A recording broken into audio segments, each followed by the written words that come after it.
أعوذ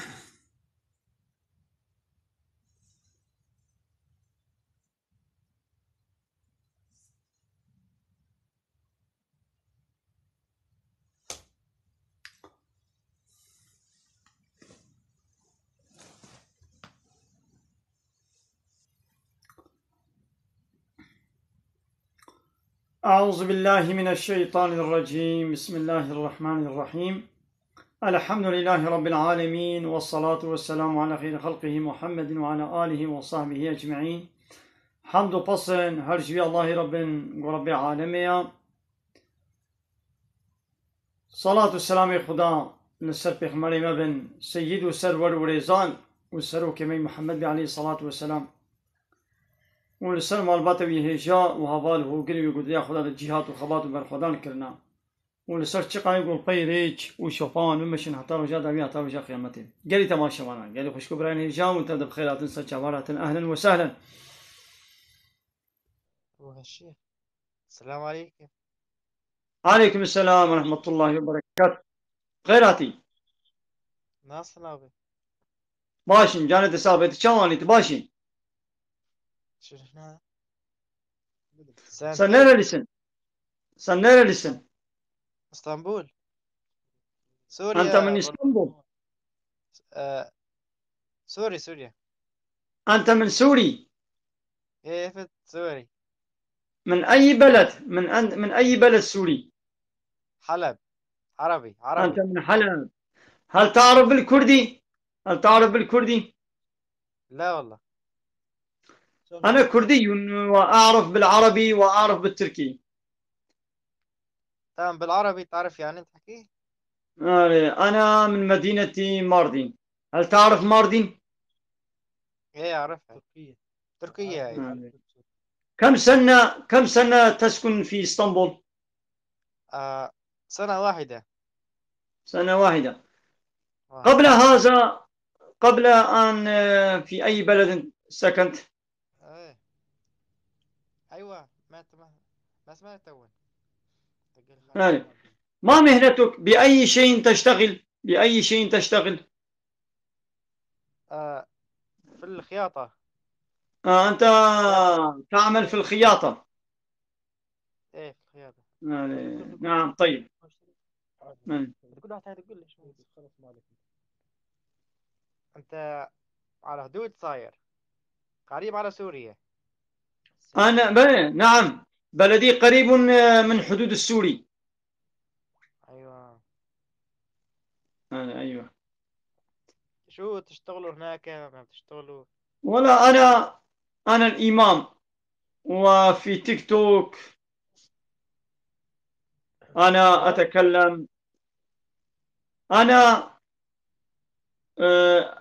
أن أنصح وأتكلم في الموضوع الديني. أنا إمام. ايوه جزاك الله خيرا. الله يرضى عنك. يعطيك العافية. نعم أنا مسرور بلقائك. هل عندك سؤال؟ لا والله. كن في أمان الله. في أمان الله. أهلا وسهلا والسلام عليكم ورحمة الله وبركاته. وعليكم السلام. بله گلی تمام شبانه گلی خوش کبران هیجا ابیا یکیش حلبه بو لسوری دما بعربی زمانی عرب بو بالترکی هنکی زانی بو دبی اب نینو کام ما آدرش به اوا قلیچ که ما روجی قبول دبی آننا بله علاقه بروجی بنین یعنی روجی قبول دبی لی بله حرام گم هونینو که خود درشکی یعنی چما تبینینو که درشکی معنی به چیه؟ يعني معناه دريش كلان إنه قاتشيا. بالي كلام كان.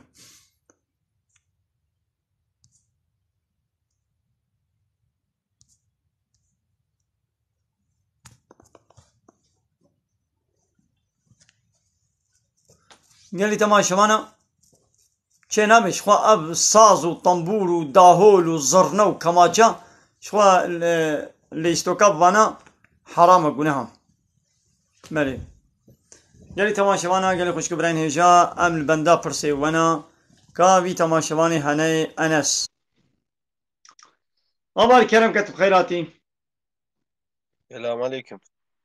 عليكم السلام ورحمة الله وبركاته. خيراتي كرمكم. Türkçe bilmiyorum amca. Evet biliyorum, sen nerelisin? Burdur Bucak. Ahlen ve sahlen. Ben de Sen? Mardinliyim. Mardin. Ne güzel amca. Evet. Ne yapıyorsun? Ne yapıyorsun ya sen? Ben, Nasılsın?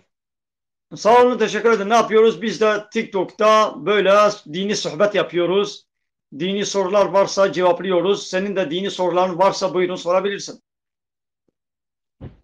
Ya e, ben de biliyorum ya mesela. Ne sorayım? Ne kafana takılıyorsa onu sor. Bir tane vardı ya geçen gün, şey mezarlar mesela şimdi bir yakınımız öldü. Mezarı 10 senedir bir yerde, 20 senedir bir yerde duruyor. Bir mezar 20 sene sonra bir mezarlıktan alıp bir mezarlığa taşımak olur mu? Hayır. Cenaze bir mezardan diğer mezara taşılamaz. Haramdır, günahtır. Kaldığı yerde kalacak. Yani Anladım. oradan çıkartıp başka yere götürmek uygun değildir, caiz değildir. Ya Evet. peki mesela sadece kendisi orada ailesi diğer aileleri Ya başka yerde hayır, gömülü. hayır o da olmaz. Yani sanki yanına götürdüğüme ne faydası dokunacak? Yani Anladım. getirdi. Yani getirdiği aynı şehirde. Madem öyle bulunduğu odanın içine getirsin. Yani getirdiği o şehre ne faydası var? Hiçbir fayda yok. Eğer iman ahli değilse, ameli salih yapmamışsa hiç faydası olmaz.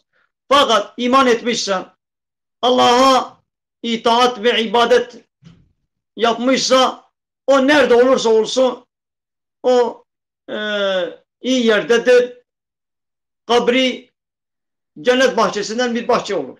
Yok iman yoksa, ameli salih yoksa kabri cehennem çukurundan bir çukur olur. Anladım.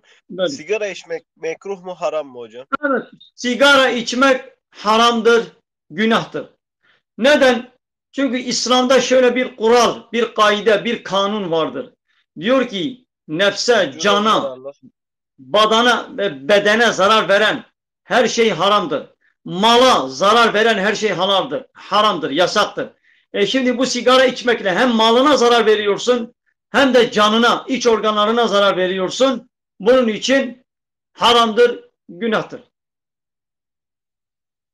Anladım. Siz hocalık mı yapıyorsunuz yoksa Ben normal? imamım. Ben imamım fakat hocalık yapmıyorum. İmamlık yapmıyorum. Anladım. Bir süre imamlık yapmışsınız ama. Evet yanmışım. Şu anda imamlık yapmıyorum. Şu anda benim işim böyle sosyal medyada böyle dini sohbetler yapmaktır. Ben bu imamlığı yapıyorum.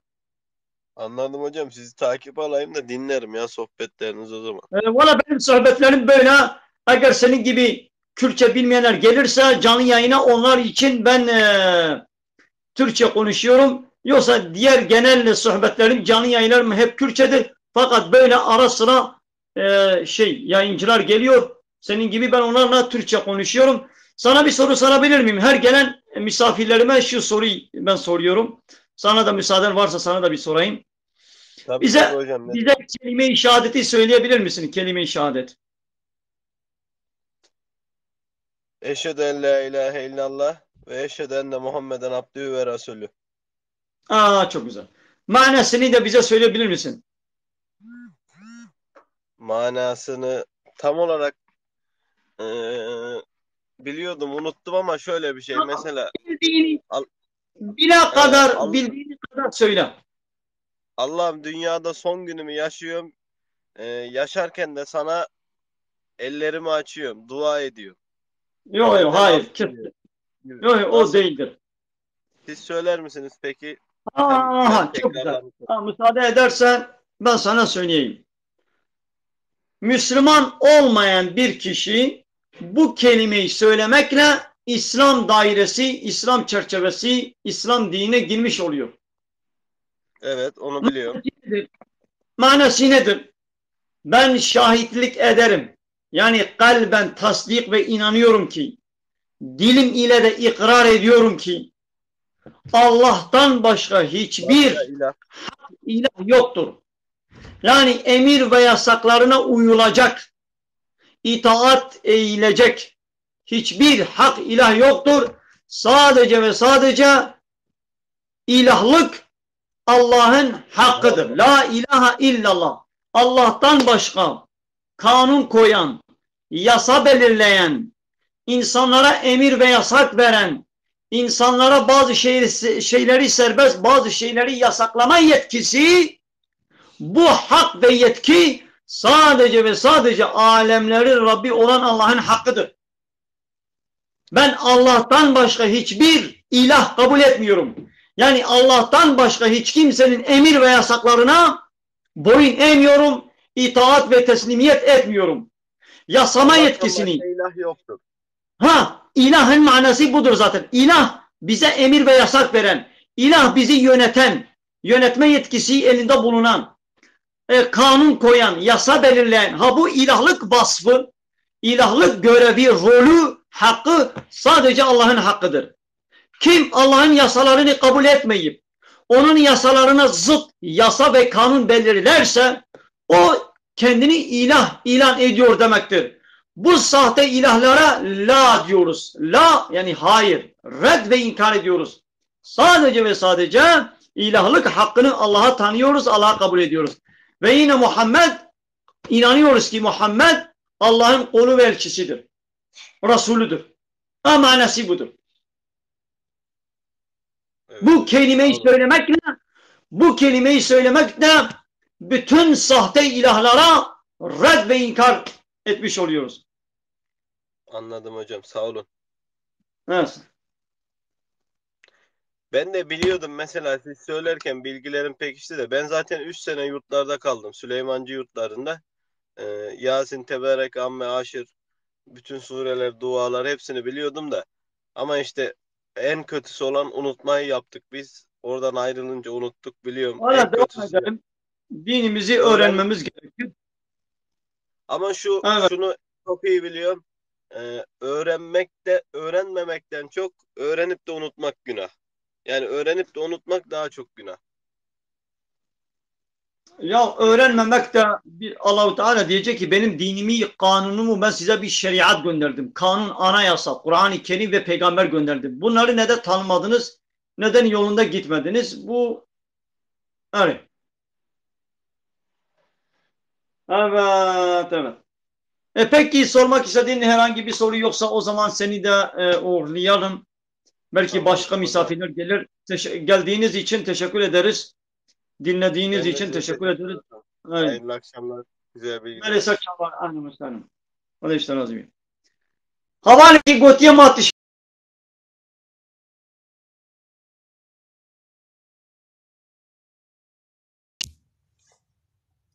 Tı alakamı tı partiye venina. Tı parti. Tı örgüt. Tı cemaat. Tı devlet. Alakav tekilem var tune. Geli tamaşa bana. اون چه پارتیه بیجن چه ارگوتکه بیجن و چه جماعته بیجن انا گریدای بیکه جواب ما چه دولتکه و تگریدای علاقم پیتونه یا لورا حال حاضر دولت روشلاتان آوین هموجی قانون وان قانون بشرینا قانون دموقراسینا قانون لایخلقینا قانون قومونیزمی سوسیالیزمینا و partiye dibin sistema vadeci aynı hamu vaka havin navevi rengevi çidbe bila bibi. Merhaba. Esselamu aleyküm. Ve aleyküm selam ve Aleykümselam. rahmetullahi ve berekat. Nasılsın? Sağ olun teşekkür ederim. Sen nasılsın? İyisin. İyi abin nereden? Ben Mardin'den. Mardin. Nasılsın, iyi misin? Sağ olun. Sen nereden katılıyorsun? Ben Tekirdağ'dan katılıyorum abi. Hayat nasıl? Ehlen ve sehlen. Ehlen ve sehlen. Peki Nasıl? buyurun. Sormak istediğin sorular varsa Sizin varsa sizden önce bir soru alayım, sonra ben cevaplarım. Tamam, valla genellikle benim yayınıma gelenlerin hepsinden tek bir soru soruyorum. Aynı soruyu soruyorum. Tamam. Kelime-i şehadeti bize söyleyip manasını da söylemelerini, ben bunu istiyorum. Manasını bilmiyorum ama kelime şahidi biliyorum. Eşhedü en la ilahe Buyurun illallah söyleyin. ve eşhedü enne Muhammeden abdühü resulü. Aha. Aslında önemli olan manasını bilmektir. Manası Ben nedir? ben ona şahit ederim ki ondan başka ilah yoktur. O her şeyi gören ve işitendir. Öyleydi galiba. Yok, öyle değildir. Şehadet ederim. Yani kalben tasdik ediyorum. Kalben inanıyorum. Dilim ile ikrar ediyorum ki Allah'tan başka hiçbir hak ilah yoktur. Yani sahte ilahlar çoktur. Fakat tek hak ilah Allah'tır.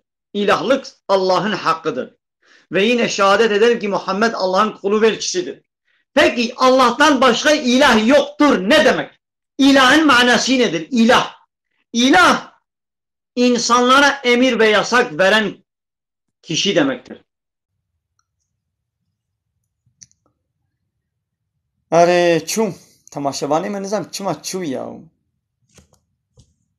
ay hay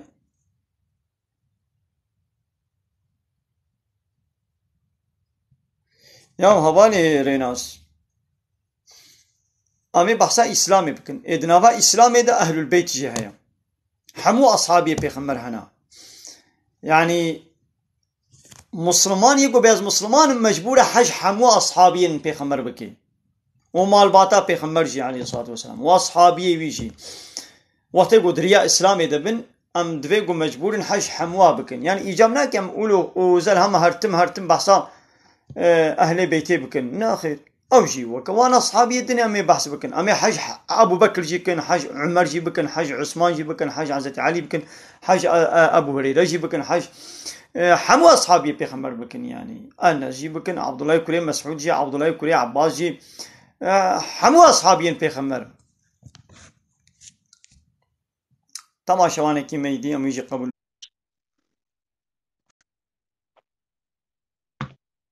کرم کن بله کرم کن گلی تماشاوانه کرم کن buyurun buyurunuz hoş gelmişsiniz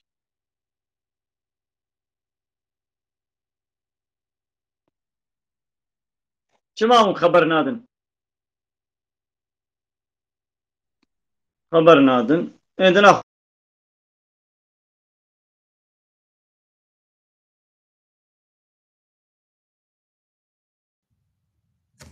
Beşli haber nadın? Dena oğur beş vara. Khayra khondina Kur'an'ı gelmiş milyar diçi anne. Beli khayra khondina Kur'an'ı milyar diçi. Kur'an hatiye goji sagara be anayasa ve be kanun nizam sistem be amel bikin. De hayata khoda bikin rehber u rezan. Nebele khayra khondina Kur'an'ı gavat bu khoyne khondina ve khayra iştereti tabu khoyne iştera khayra. Velo tu mana ve femne ki iştera khayra. Tu guhdari bike iştera khayra. Pişti gota khond khayra iştera hasıl bu. Tu be arabi ve khayre bigehne rahi falan mri. Ho taala ve khayre gehni de yani.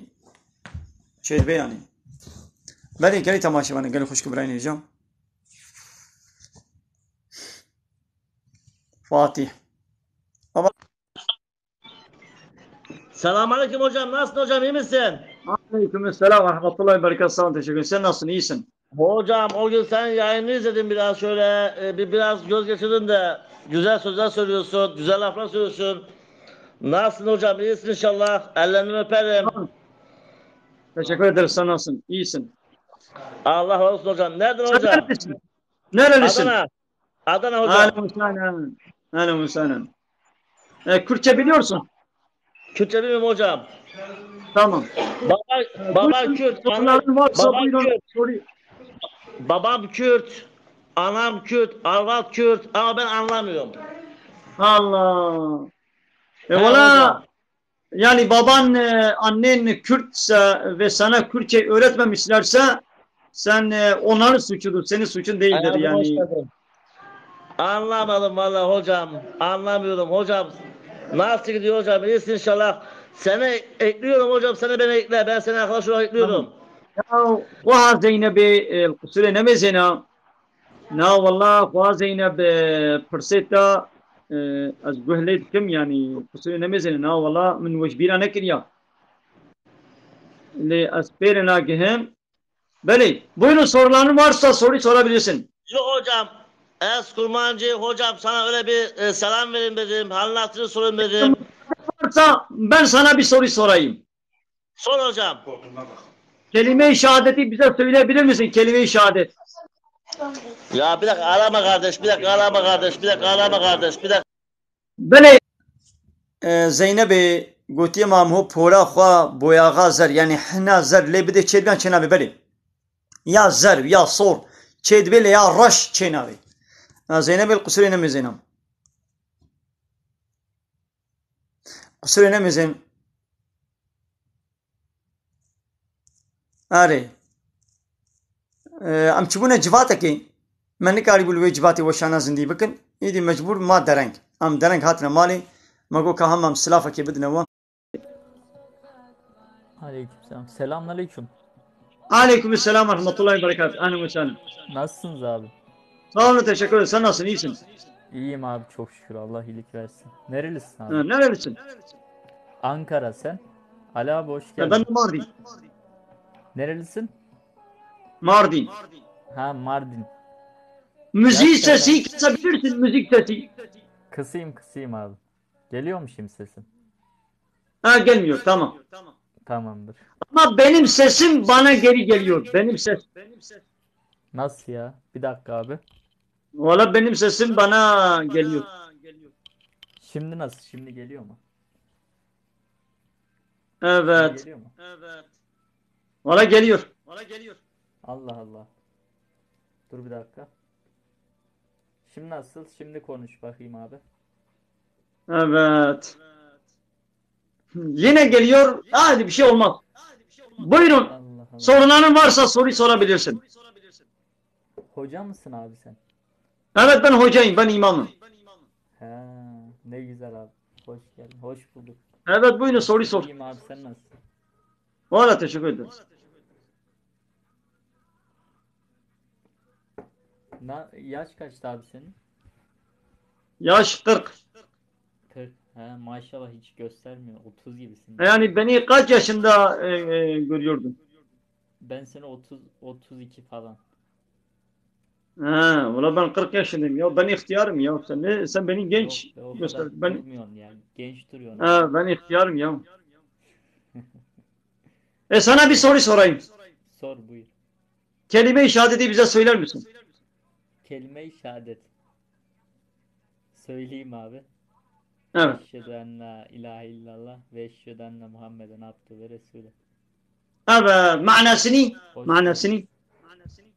Manası şey. Dur onu biliyorum da bir dakika. Şeydi ya. Hazreti Muhammed Allah'ın kulu ve elçisi miydi? Neydi ya abi? Tamam o son bölümdür. En sonu değil mi? Şehadetin ilk bölümü şehadet ederim ki kalben inanırım ki Allah'tan başka hak ilah yoktur. Ve yine şehadet ederim ki Muhammed Allah'ın kulu ve elçisidir. Aynen abi. Anladın mı? Anladım abi. Şimdi Allah'tan başka ilah yoktur. Gelelim ilahın manasına. Önemli olan odur. İlah ne demek? İlah. İlah kanun belirleyen, yasa koyan, evet. insanlara emir ve yasak veren, şunu yapın, şunu yapmayın. Bazı şeyleri bize serbest bırakan, bazı şeyleri bize yasaklayan. Ha bu yetki, bu kanun koyma yetkisi, yasa belirleme yetkisi, bize emir ve yasak verme yetkisi, sadece ve sadece bu hak, bu yetki alemlerin Rabbi olan Allah'ın hakkıdır. Hiç kimsenin hakkı değildir. Biz sadece Allah'ı ilah olarak kabul ediyoruz. Yani Allah'ın emir ve yasaklarına boyun eğiyoruz. Allah'ın emir ve yasaklarına teslim oluyoruz. Allah'ın emir ve yasaklarının dışında hiç kimsenin yasalarını, emir ve yasaklarını kabul etmiyoruz. Manası Aferin budur. abi. Doğru diyorsun valla. Ah, Ağzına yüreğine sağlık. tamam. De ne yapalım? Hoşça kalın. Allah razı Var mı olsun. seni sorayım? Var mı seni sorayım? Yok, sorum yok şu an abi. Ben seni takip ediyorum. Tamam. Allah dinlediğiniz için Allah rahatlık versin. Amin. Sana Sağ da olun. Teşekkür ederim. hayırlı geceler. Ahlen ve sahlen.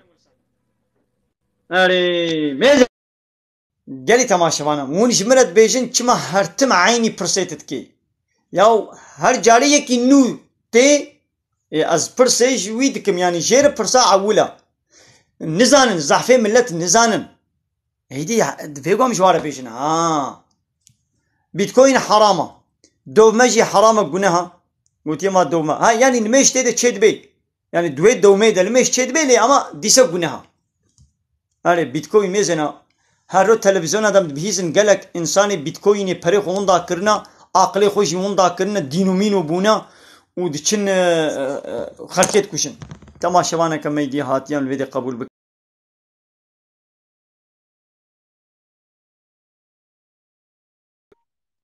Keremkin. Merhaba. Merhaba aleykum ve sellem. Buyurunuz. Türkçe? Sen nerelisin? Ben Denizliyim. Siz nerelisiniz? Tamam ben Mardinliyim. Mardin. Mardin. Ne kadar güzel. Evet. Tamam ben imamım. Ben burada dini sohbet yapıyorum. Buyurunuz dini sorularınız varsa sorabilirsiniz. Bir şey sormak istiyorum. Evet. Sigara içerken, ezan okunurken sigara içmek günah mıdır? Ben bunu çok merak ediyorum. Ya ister azan okunsun ister okunmasın. Sigara bedene, mala zarar verdiği için haramdır, günahtır. İslam'ın şöyle bir kuralı vardır. Mala zarar veren her şey, cana, bedene zarar veren her şey haramdır, yasaklanmıştır. Her ne olursa olsun. Fakat azan okunurken o ayrıyetten ezana karşı hürmetsizlik ayrı bir şeydir, o ayrı bir konudur. Yani önemli olan azan okunurken saygılı olmaktır. O ayrı mesele. Yani Kur'an-ı Kerim okusan dahi ezan okunduğu zaman Kur'an-ı Kerim'e ara ver. Evet. Anladım. En iyisi ezanı dinlemektir. Sigara haramdır. Tıpkı içkinin haram olduğu gibi, zinanın haram olduğu gibi, faizin haram olduğu gibi, çıplaklığın haram olduğu gibi, kadın erkeğin iç içe bulunması haram olduğu gibi, yasaklanmış olduğu gibi, bunların hepsi yasak olduğu gibi sigara içmek de haramdır, yasaktır. Evet. Sorularınız varsa sorayım arkadaşlar. Evet ben sana bir soru sorayım. Müsaade var mı? Tamam. Tabii. Sen kendini Müslüman olarak kabul ediyorsun değil mi? Yani Müslümansın inşallah. Evet. Tamam, elhamdülillah. Peki İslam'ın ilk şartı olan kelime-i şehadeti bize söyleyebilir misin? Ama öyle söyleyince söyleyemem. Heyecan yaparım. Neden? Neden söyleyemezsin? Ya şöyle söyleyeyim. Şimdi siz varken bunu söylemek istemezdim ama ben bir tane bile sure Ya bilmiyorum. söylemezsen de bir sakıncası yoktur. Yani her vakit, her zaman söylenebilir bir kelime. Yani şifreli bir kelime değil ki. Yani zor bir iş değil ki. Evet, müsaade et ben sana söyleyeyim. Müsaade et ben sana söyleyeyim. Hayır, Bazı- söyleyeyim ama benim dilim dönmüyor. Yanlış Tamam. söyleyince de kızıyorlar ona. Yok bir şey olmaz. Bir sakıncası yoktur. Yani Siz söyleyin. eşhedü en la ilahe illallah ve eşhedü enne Muhammeden abduhu ve resuluh. Eşhedü en la ilahe illallah ve eşhedü enne Muhammeden Resulullah. Söyleyebilir misin? Yine beraber söyleyelim. Eşhedü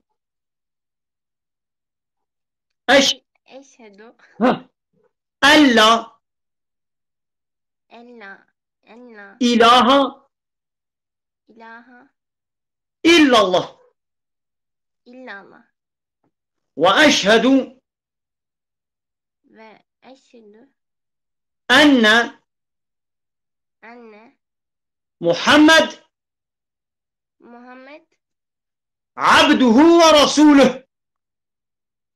abdühü ve resulü. Oldu mu? Tekrar edelim. Eşhedü Eşhedü en la enna ilahe ilaha illallah illallah ve eşhedü ve eşhedü enne enne Muhammeden Muhammeden abduhu ve rasuluh. abdühü ve resulü. Oldu mu? Tamam, gelelim en önemlisi manasına. Bunun manasını bilmek gerekir. İslam'ın ilk şartı diyoruz ya, kelime-i şehadettir. Peki manası nedir? Yani bunun manası nedir ki Müslüman olmayan bir kişi bunu söylediği zaman İslam dairesine giriyor, Müslüman sayılıyor. Önemli olan manasını söylemektir. Eşhedü, şehadet ederim ki, yani kalben inanıyorum ki ve dilim ile ikrar ediyorum ki Allah'tan başka hiçbir hak ilah yoktur. Ve yine şehadet ederim ki Muhammed Allah'ın kulu ve elçisidir. Anladın mı? Ses geldi mi ses? Evet. Şehadet ederim ki yani şehadet ederim, yani kalben inanıyorum ki, dil ile ikrar ediyorum ki Allah'tan başka hiçbir hak ilah yoktur. Ve yine şehadet ederim Muhammed Allah'ın kulu ve elçisidir. Gelelim ilahın manası. Allah'tan başka ilah yoktur. Peki ilah nedir? İlah. İlah, insanlara emir ve yasak veren, insanlara yasa ve kanun koyan, sadece ve sadece bu hak, bu yetki alemlerin Rabbi olan Allah'ın hakkıdır. Yani Allah'tan başka hiçbir kanun koyucuyu, kanun koyma yetkisi, yasa belirleme yetkisi, insanlara emir ve yasak belirleme yetkisi, bazı şeyleri yapın, bazı şeyleri yapmayın, bu yetki hiç kimsenin elinde değildir, hiç kimsenin hakkı değildir. Sadece ve sadece alemlerin Rabbi olan Allah'ın hakkıdır. Kim? İnsanlardan her kim bu kanun koyma yetkisini, yasa belirleme yetkisini, Allah'ın kanunlarına zıt kanun ve yasa belirlerse ve insanları o kanun ve yasalara yönlendirirse, bu kendini ilah kabul ediyor demektir. Böyle ilahlar önceden de vardı, şimdi de vardır, kıyamete kadar da var olacaklar bu sahte ilahlar. Yani Allah'ın yasalarını beğenmeyip kendiler heva ve heveslerinden yasa ve kanun koyanlar, Allah'ın kanunlarına zıt, bunlar sahte ilahlardır. Bu kelime-i şehadete diyoruz ki Allah'ım senden başka hiç kimseyi ilah kabul etmiyoruz. Yasama yetkisini, kanun koyma yetkisini, emir ve yasak verme yetkisini kimseye tanımıyoruz. Sadece senin hakkındır. Ve yine şehadet ederim ki Muhammed senin kulun ve elçindir. Senden ne getirmişse onu kabul ediyoruz, inanıyoruz. Anlaşıldı mı? Birisi soruyor ki nazar boncuğu şeytanın simgesi mi? Ya nazar boncuğu bir boncuktur. Bir cam parçasıdır. Ya bu camın kendisine faydası yoktur. Bir çocuk, 2 yaşındaki bir çocuk bir taş alıp onu ezebilir, parça parça edebilir. Ya kendisine faydası olmayan bir cam parçası beni nasıl nazardan koruyacak? Bu haramdır, bu şirktir. Ha bak, geldi nazar boncuğu bir tane. Ya kendisine faydası yoktur. Ben onu kırabilirim. Bir çocuk onu kırabilir. Nazardan korunmak için 2 tane Kur'an-ı Kerim'de sure vardır. Kul a'uzu bi rabbil felak ve kul a'uzu bi rabbin nas. Bu sureleri okursan inşallah nazardan korunur. Allah isterse. Evet. Yani günahtır. Peki sorular varsa buyurun sorabilirsin. Yoksa ben bir soruyu daha sorayım. Borsayı sorar mısın diyorlar. Yani, ne? anlamadım. Borsayı sorar Ne dedi? mısın dedi. Bayağı borsayı sorar mısın? Ya valla bu borsa en iyisi onlarla uğraşmamak. Yani paranı yatıracaksın bir bankaya. Oradan hisse alacaksın. Paralarını orada yatıracaksın. Ticaret yap. En iyisi onlara bulaşmamak. Çünkü nasıl o çark nasıl dönüyor, nasıl o işliyor, nasıl ölüyor hiç ondan yani bilmediğimiz için onlar kendilerine göre yapıyorlar. En iyisi ona bulaşmamaktır. Bir soru daha sorayım. Elhamdülillah ben Müslümanım. Sen de dedin ki ben Müslümanım. Peki Müslümanım demek ne demek? Müslümanlığın kelime anlamı. Müslüman ne demek? Bilmiyorum. Sana söyleyeyim. Müsaade et ben söyleyeyim. Müslüman Arapça bir kelimedir. İslam kelimesinden türemiş bir kelimedir. Hani dinimiz İslam diyoruz ya, İslam. Müslüman, İslam aynı kelime kökenliğinden geliyor. Müslümanı yani Allah'ın dinine, yasalarına, kanuna, emir ve yasaklarına teslim olan kişi demektir. Ben Müslümanım, ya Rabbi senin emir ve yasaklarına, senin kanunlarına teslim olmuşum. Teslim olan, itaat eden, boyun eğen demektir. Demek ki Müslümanım diyen bir kişi sözü ve özü, hal ve hareketleri, davranışları İslam'ın emir ve yasaklarına uygun olmalıdır. Madem ben diyorum ki ben Müslümanım, tamam. Allah'ın bir emri namaz kılmaktır. Misal, örnek. Ben namaz kılmazsam hani Müslümanlığım nerede kaldı? Allah diyor ki içki içmeyin. İçki şeytanın pis işlerindendir. Diyor ki zinaya yaklaşmayın. Kumar şeytanın pis işlerinden. Faiz haramdır.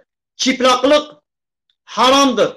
Madem ben Müslümanım, Müslümanım diyen bir kişi namazını kılacak, orucunu tutacak, zekatını verecek, Müslüman bir kadınsa örtünecek. Madem ben Müslümanım, Allah-u Teala Kur'an-ı Kerim'de sadece namaz kılın dememiş.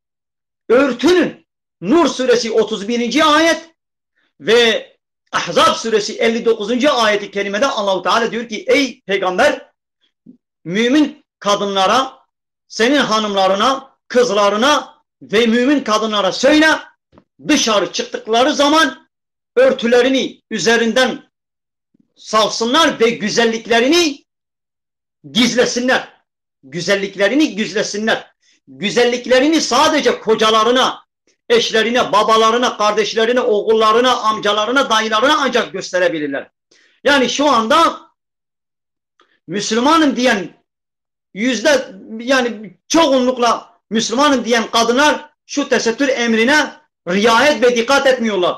Müslümanım diğer birçok kişi namaz kılmıyor, oruç tutmuyor, faiz yapıyor, içki içiyor, kumar oynuyor, hırsızlık yapabiliyor, zulüm yapabiliyor.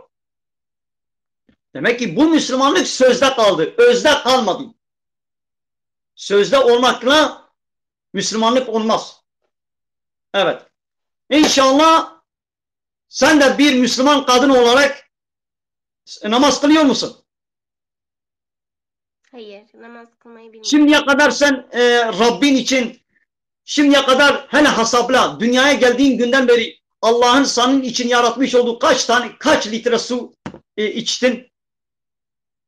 Kaç kilo portakal, elma, vitamin, sebze, meyve Allah'ın vermiş olduğu o yiyeceklerden, o sebzelerden, meyvelerden yedik? Allah'ın vermiş olduğu o gözle kaç sefer baktık? Ne kadar o bize verdiği kulağı kullandık, o eli kullandık. Bak Allah'ın bu kadar o oksijeni, o nefesi aldık, kestik. Bu kadar Allah'ın nimetlerine karşı diyelim ki ben 40 yaşındayım. Ya 40 senedir ben Allah için secdeye gitmemiştim. Bu alın Allah için secdeye değmemişse, Allah'ın bir emrini yerine getirmemişse, Müslümanlığım nerede kaldı? Sözde kaldı. Özde kalmadı. İnşallah sen de Müslüman bir kadın olarak ilk önce tesettüre gireceksin. Kendini örtüyeceksin. O güzelliğini gizleyeceksin. Ve namazına başlayacaksın. İnşallah tövbe edersin. Allah'ın affı ve mağfireti çoktur. Allah-u Teala bütün günahları affeder. Bundan sonra inşallah gerçek bir tövbeyle Allah'a inşallah dönersin. Teşekkür ederim. Anlaşıldı? Evet. Şimdiye kadar örtünmeyi düşündün mü? Örtünmeyi. Hayır, düşünmedim. Neden yani acaba? Benim ailemde ve sülalemde hiç kapalı insan yok. Allah. Ee, Valla olmasa da e, tövbe et. Güzel bir örtünme derken sadece saçlarının kapalı olması değil. Kadının örtünme şekli İslam'a göre, İslam'ın kadından istediği örtünme şekli güzelliğini gizleyecek, teşhir etmeyecek şekilde bir tesettür. Kadının vücut hatlarını belli etmeyecek şekilde geniş ve uzun ve kalın elbiseler giymesiyle olur. Peygamber Aleyhisselatü Vesselam diyor ki benim zamanımda daha olmamış fakat benden sonra 2 sınıf insan çıkacak. Bunlar Allah'ın laneti onların üzerindedir. Nedir? Giyinik çıplaklar. Giyinik çıplaklar nedir? Giyinik çıplaklar yani yan dar elbise ya da açık saçık yani vardır elbiseler. O daha çok teşhir edecek erkekleri üzerine dikkat çekecek elbiseler gibi. Yani güzelliklerinin açığa vuracak şekilde giyinilenlere giyinik çıplak diyor. Bunlar Allah'ın laneti üzerindedir. İnşallah tövbe edersek Allah-u Teala affeder bütün günahları. İnşallah tövbe edersin. Bundan sonra güzelce İslam'a uygun bir şekilde örtüneceksin ve namazına günde 5 vakit inşallah namazını kılacaksın. Allah-u Teala inşallah Teala tövbeni kabul eder. Evet. Sormak istediğin herhangi sorular var mı? Benim yok ama varsa sorayım. Var mı sormak istediğiniz? Evet, varsa söylesinler.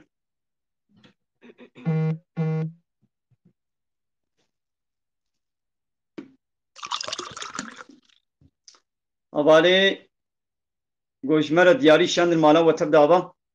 Ona jarazi be. Soru var mı? Sormak istedikleri bir şey yok. O zaman çok teşekkür ediyorum ben size. Dinlediğin için, sabırla dinlediğin için ben de çok teşekkür ederiz. Sağ olun.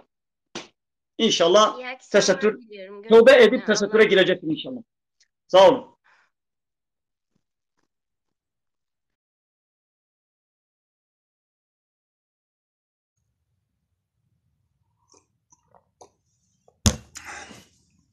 بله گلی تماشاوانم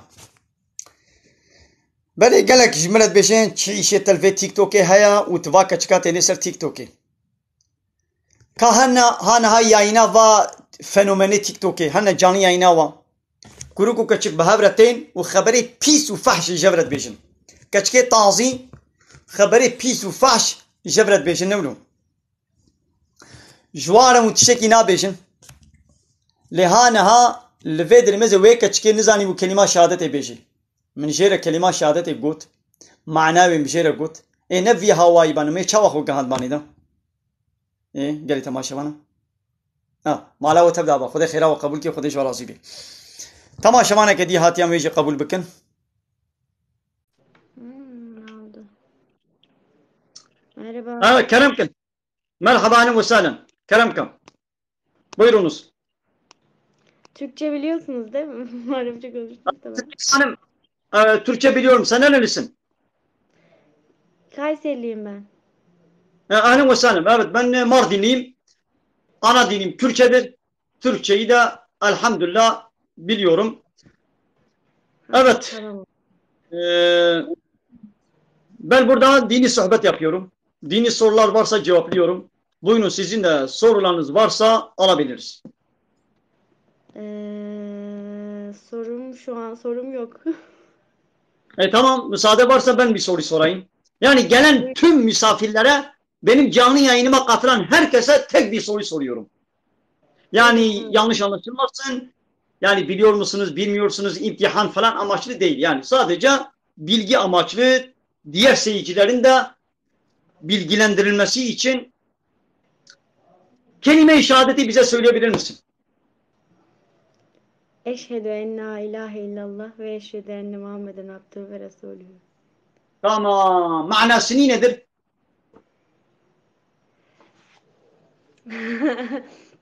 Ya Tamam. biliyorum normalde. Bir anda sorunca insan unutuyor gerçekten. Bildiğin kadarıyla söyle. Bildiğin kadarıyla söyle. Gitti şu anda biliyordum. Tamam. Tamam. Müsaade et ben söyleyeyim. Müsaade et ben söyleyeyim. Buyurun. Bak şehadet ederim ki. Şehadet ederim. ederim ki. Yani kalben şehadet yani kalben inanıyorum ki ve dilim ile ikrar ediyorum ki Allah'tan başka hiçbir hak ilah yoktur. Bak Allah'tan başka hak ilah yoktur. Yani batıl ilahlar vardır. Sahte, batıl, geçersiz ilahlar vardır. Fakat hak ilah tektir, Allah'tır. Ve yine şehadet ederim ki Muhammed Allah'ın kulu ve elçisidir. Evet. Gelelim ilahın manasına. Allah'tan başka ilah yoktur. İlah ne demek? Şimdiye kadar ilahın manasını merak edip araştırdın mı? İlah ne demek? İlah tek. Hayır. İlah kendisine ibadet, teslimiyet, itaat edilen kişi. İlah yasa belirleyen, ilah kanun koyan, emir ve yasak veren. Ha bu ilahlık vazifesi, ilahlık hakkı, ilahlık rolü yani kanun belirleme hakkı, bize yasa belirleme hakkı, biz insanlara emir ve yasak verme hakkı sadece ve sadece Allah'ın hakkıdır. Allah'tan başka hiç kimsenin bize yasa belirlemeye hakkı yoktur. Allah'tan başka hiç kimsenin bize emir ve yasak verme hakkı yoktur. Biz sadece Allah'ın emir ve yasaklarına itaat ve ibadet ederiz. Bu kelimeyi söylemekle aslında bütün sahte ilahlara meydan okuyoruz. Ey sahte kanun koyucular, ey sahte ilahlar, ey Allah'ın şeriatına, Allah'ın yasası olan Kur'an-ı Kerim'e zıt yasa belirleyen ve bizlere emir ve yasak veren sahte ilahları sizi red ve inkar ediyoruz. Sadece ve sadece ilahlık Allah'ın hakkıdır. Kimsenin hakkı değildir. Ve yine şehadet ederim ki Muhammed Allah'ın kulu ve elçisidir.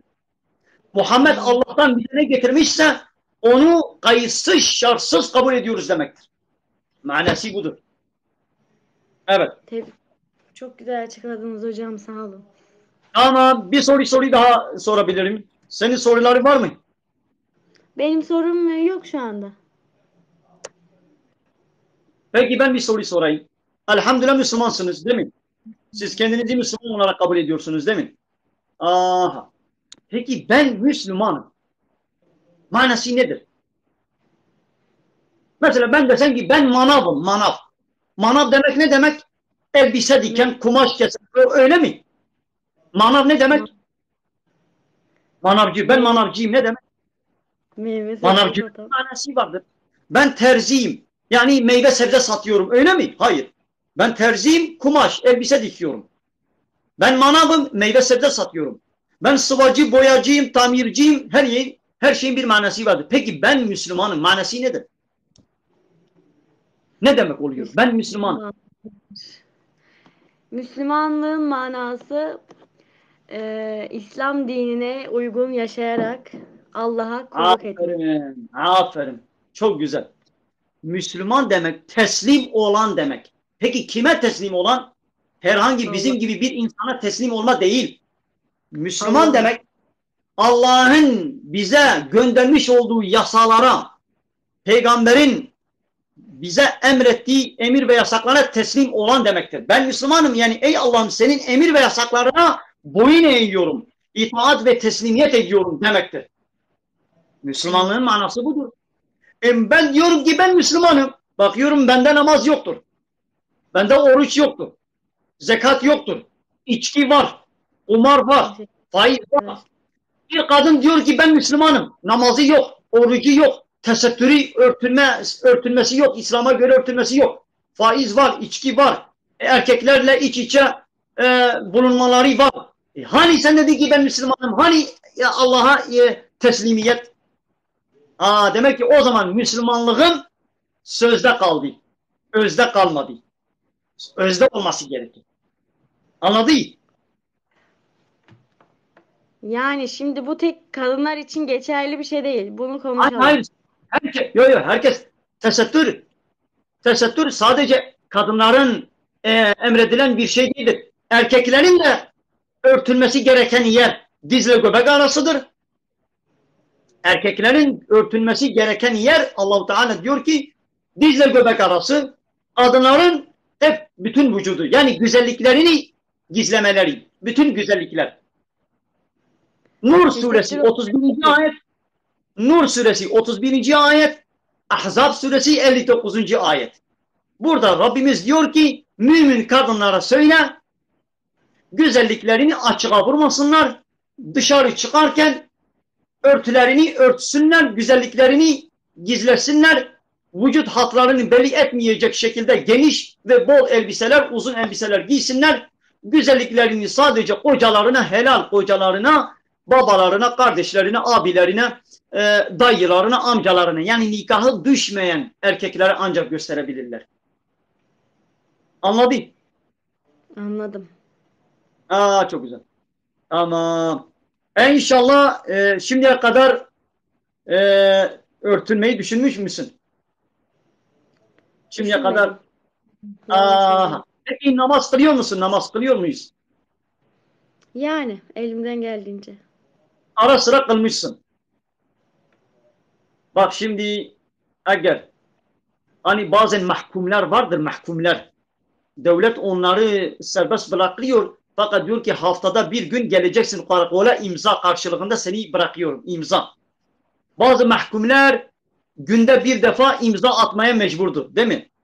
Bazı mahkumlar haftada bir, bazı mahkumlar ayda bir gidiyor karakola imza atıyorlar. Yani ben buradayım, ben kaçmamışsın manasında değil mi? İmza karşılığında. Sen bu uygulamayı biliyorsun değil mi? Biliyorum.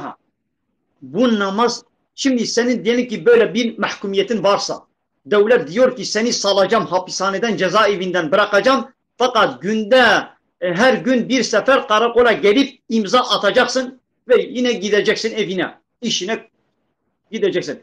Sen gider misin o karakola imza atmaya, gitmez misin? Giderim. Bak o karakol, o devlet senin gibi bir insandır. Onun emir ve yasaklarını harfiyen yerine getiriyoruz. Peki bizi yaratan Allah, susadığımızda onun suyunu içtiğimiz Allah, onun oksijenini bize bedava veren oksijenini, verdiği eli, gözü, kulağı, iç organları, bütün nimetleri, sebzeleri, meyveleri, vitaminleri bizim için yaratmış. Allah'ın bu kadar nimetlerini kullanıyoruz. O da günde 5 vakit diyor ki çağırıyor bizi, gelin benim huzuruma, imzanızı atın. Sabah vaktinde gelin, sabah namazınızı kılın. Öğlen vaktinde gelin, öğlen namazınızı kılın. İkindi zamanı, akşam namazı, yatsı namazı, günde 5 vakit Rabbimiz, bize o suyu veren Rabbimiz, suyunu içtiğimiz Rabbimiz günde 5 vakit bizi çağırıyor. Neden? Rabbimizin huzuruna gitmeyelim. Gitmemiz gerekir. Biz öldüğümüz zaman tekrar onun huzuruna gideriz. Ya cennet ya cehennem vardır. İnşallah Allah'ın 99 isminden bir tanesi El-Gafur'dur. Yani çok bağışlayandır. Et-Tevvab, tövbeleri kabul edendir. İnşallah sen de tövbe edersin. Allah-u Teala senin şimdiye kadarki namaz kılmadığın bütün günahları tesettürsüz yaşadığın, geçirdiğin bütün zamanları inşallah Allah-u Teala affeder. Güzelce tesettürlü, İslam'a uygun bir örtünmeye girersin ve namazınızı inşallah kılacaksınız. İnşallah bundan sonra tövbe et, pişman ol. Allah'ın afi mağfireti çoktur. İnşallah hocam. Dinlediğin için teşekkür ederim. Böyle sabırla dinlediğin için teşekkür ederim. Rica ederim. Ne demek? Evet sağ olun. Teşekkür Teşekkür ederim. Allah rahatlık versin. ederim. için teşekkür ederim. Bay bay. بله گلی تماشاوانه گلی خوشکو برین هیجا ودید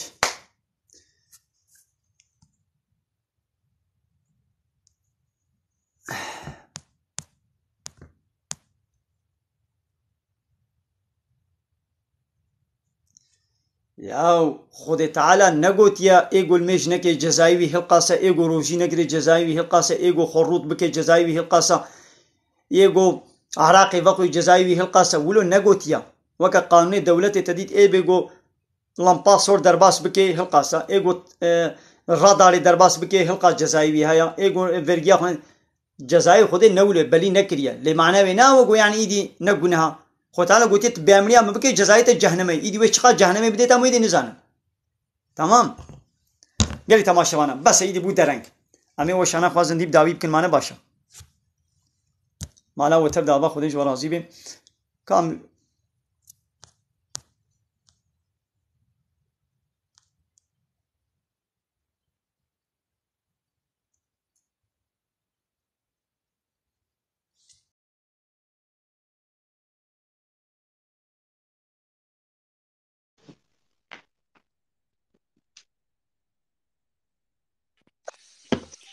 السلام عليكم. عليكم السلام ورحمة الله وبركاته. خالي مالا برسك مشتاق بلي كرمك مرو قابي دروجيتي ده مرو زكاة ده مفهم نكر مفهم نكر مرو دروجيتي ده زكاة ده أري شد بقى مثلا هذا بيقولوا بجم برايم درماي زاق خوشة هذا مثلا هذا 2 مليار بدم برايم خوا او تبرسك دام ده قبول بقى خالي سيدا نخير برايتي زنگين بي دروما برايتي خوش بي زكاة لي ناچي ها خالي سيدا برايتي فقير بي زكاة لي تچي لغو زنگين بي زكاة لي ناچي مثلا أشبابي خرط بجم لبلي بابي من بينا دبي حتى مرو هبن دبي مرو هب دبي ناقه ياو غو زنگين بي لي ناچي غو فقير بي عول بده اي خو تمام فقير تهبن غو فقير بي برايتي فقير بي بدي دا ناب خده الحمد لله çok şükür درما برايم زاق خوشة ياو لبلي زكاة الفقيرة تچي زكاة الزنگين ناچي كي قلنا شنا بنقول خالي سيدا چينا او زكاة ستوتا ددميني نه خبرت يا خالي سيدا والله هم اولم اكرم كاس اسخالي ملا برسم كخالي ملا تشد بيجي يا خدای شادي اذا كان اجي فرصه كشتبكم كان بخالي سيدا كلمه شهادتي بخير خد كاريج ملا بيجي اشهد ان لا اله الا الله واشهد ان محمدا رسوله خالي سيدا اشهد ان لا اله الا الله واشهد ان محمد رسول الله معناوي جيت كاريج ملا بيجي معناوي هي معناوي خداي ما هيك و... اري راست خدا يكا اللي دفرد النويت بيجي الله بيردر تكتر استركي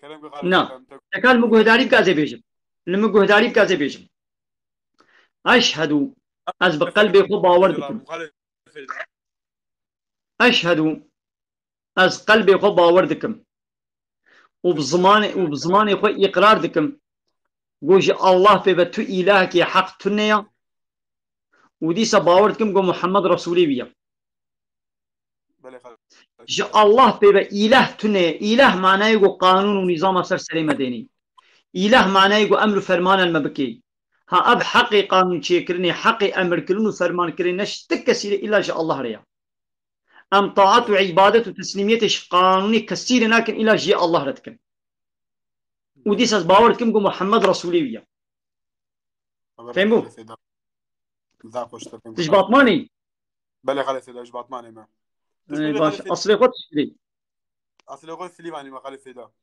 سرچاوا اجي جمير ديني ما كربوران خليلا كربوران سر سلا سر شابا خالي سيدا علي خد خالي سيدا بخد ام ذاك قال كيف خوش بون السورة قلت كلمة يا إنتا السورة قلت جودارت كم أسا تماشات كم مالا تابا أم تزاف تماشات كم خالي سيدا قناة من مقو قناة من يوتيوب هاي مال عبد الله كردي خليلا القناة من يوتيوب جبابونا إن شاء الله اللهم صل على سيدنا محمد إن شاء الله جبيناكم سبي شباب إيد كما قنالات إن شاء الله إذا باشا دنا خب خاطرتا خذي خالي سيدا أنا خذ اشترازي به خالي سيدا إذا خالي سيدا فرصة بيجا ليش تبكم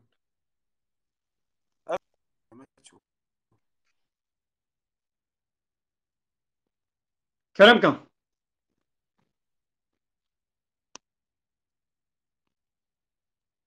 ها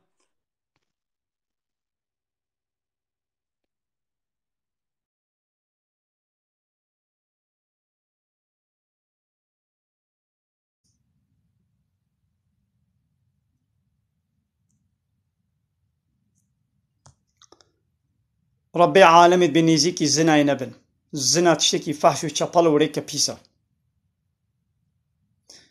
رطبون طازيبون زلام بيرك ناب هبدا تاني ماين أبانا تب سبب الزناينا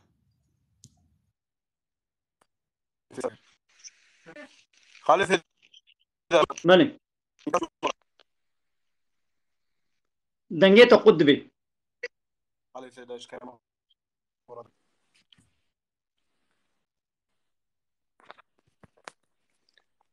سيدايم دنجيم ديتا بيجن مكو اف جنجي في زمانه جنجي كما كل مجا هناك حلوة شلو خالد سيدا قاعدني كي شوارع والله قناها يجي قناها مش قناها مجبور إن مجاخو بكن حتى اتفاق كينو سريوا كس بيراد مجا نابه راستا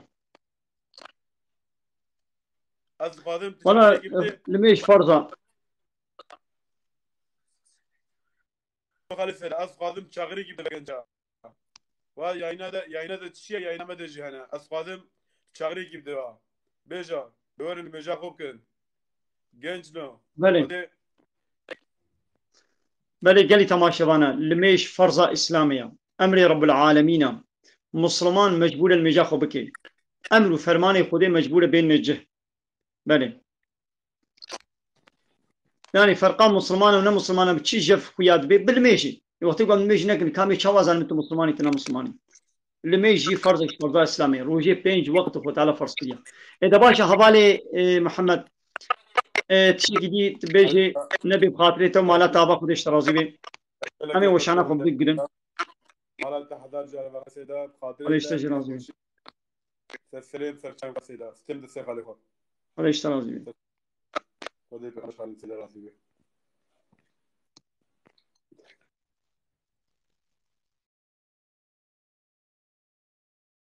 خوش كبرين هجا مالا وتبدا با خدي خيرا وقبول كي ولا بس سيدي بودرنگ ما نبسا خاطري وتبدا ان شاء الله الصبح امدي سو شانا زندي بكن اري خاطري وتبدا خدش برازي بي شباب خوشي بي من خير خوشي السلام عليكم ورحمه الله وبركاته